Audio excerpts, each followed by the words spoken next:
أستغفر الله العظيم أستغفر الله العظيم الذي لا إله إلا هو الحي القيوم وأتوب إليه. أعوذ بالله من الشيطان الرجيم. بسم الله الرحمن الرحيم. الحمد لله رب العالمين، والصلاة والسلام على أشرف الأنبياء والمرسلين وعلى آله وصحبه أجمعين. الحمد لله الذي هدانا لهذا وما كنا لنهتدي لولا أن هدانا الله. سبحانك لا علم لنا إلا ما علمتنا إنك أنت العليم الحكيم. رب اشرح لي صدري ويسر لي أمري واحلل عقدة من لساني يفقهوا قولي. اللهم ارزقنا فهم النبيين وحفظ المرسلين برحمتك يا أرحم الراحمين، والحمد لله رب العالمين. السلام عليكم ورحمة الله وبركاته. Jadi alhamdulillah yang dimuliakan para tetamu Allah dan para pendengar sekalian. Jadi insya-Allah pada malam ini kita akan sambung hadis kita yang bertajuk dosa menyusahkan orang Islam. Dosa menyusahkan orang Islam. Hadis pertama kita baca, An-Nabi Hurairah radhiyallahu anhu qala Rasulullah sallallahu alaihi wasallam, inna min akbaril kaba'ir istitalatal mar'i fi 'irdi rajulin muslimin ghairi haqqin. Rawah Abu Daud. Sayyidina Abu Hurairah radhiyallahu anhu meriwayatkan bahawa Rasulullah sallallahu alaihi wasallam bersabda, antara dosa yang paling besar ialah mencemar kemuliaan seseorang Islam tanpa hak. Hadis riwayat Abu Daud. Diulangi. Sayyidina Abu Hurairah radhiyallahu anhu meriwayatkan bahawa Rasulullah sallallahu alaihi wasallam bersabda, antara dosa yang paling besar ialah mencemar kemuliaan seseorang Islam tanpa hak. Hadis riwayat Abu Daud. Hadis seterusnya, An-Nabi Hurairah radhiyallahu anhu qala Rasulullah sallallahu alaihi wasallam, man ihtakara hukratan yuridu an yughliya biha 'alal muslimin fahuwa khati. Rawahu Ahmad. Sayyidina Abu Hurairah radhiyallahu anhu berkata, Rasulullah sallallahu alaihi wasallam bersabda, sesiapa yang menyorok barang dengan tujuan menaikkan harganya ke atas orang-orang Islam, maka dia ialah pendosa. Hadis Musnad Ahmad. Diulangi. Sayyidina Abu Hurairah radhiyallahu anhu berkata, Rasulullah sallallahu alaihi wasallam bersabda, sesiapa yang menyorok barang dengan tujuan menaikkan harganya ke atas orang-orang Islam, maka dia ialah berdosa. Hadis Musnad Ahmad. Seterusnya, An Umar bin Khattab radhiyallahu anhu qala sami'tu Rasulullah sallallahu alaihi wasallam yaqul, man ihtakara 'alal muslimin ta'aman darabahu Allah bil juzami wal iflas. Rawah Ibnu Majah. Sayyidina Umar bin Khattab radhiyallahu anhu berkata, saya mendengar Rasulullah sallallahu alaihi wasallam bersabda, sesiapa yang menyorok barang makanan daripada orang-orang Islam, yakni tidak menjual walaupun diperlukan, maka Allah Subhanahu wa taala akan kenakan ke atas mereka penyakit kusta dan kepapaan. Hadis Ibnu Majah. Diulangi, Sayyidina Umar bin Khattab radhiyallahu anhu berkata, saya mendengar Rasulullah sallallahu alaihi wasallam bersabda, sesiapa yang menyorok barang makanan daripada orang-orang Islam, yakni tidak menjual walaupun diperlukan, maka Allah Subhanahu wa taala akan kenakan ke atas mereka penyakit kusta dan kepapaan. Hadis riwayat Ibnu Majah. Keterangan, maksud orang yang menyorok ialah orang yang menahan bijirin dan bahan makanan daripada dijual kepada orang ramai semasa bahan-bahan itu tidak didapati secara umum dengan tujuan untuk menunggu harga mahal. Mazahirul haqq. Hadis seterusnya kita baca, An Uqbah bin Amir radhiyallahu anhu yaqul, inna Rasulullah sallallahu alaihi wasallam qala, al mu'min akhul mu'min, fala yahillu lil mu'min ay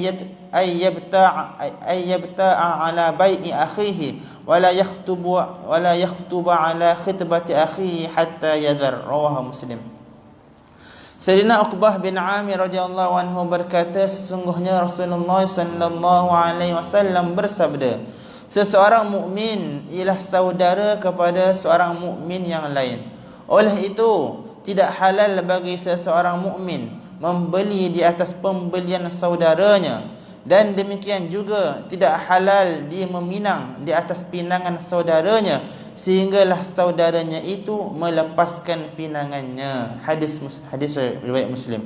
Diulangi, Sayyidina Uqbah bin Amir radhiyallahu anhu berkata, sesungguhnya Rasulullah sallallahu alaihi wasallam bersabda, seseorang mukmin ialah saudara kepada seorang mukmin yang lain.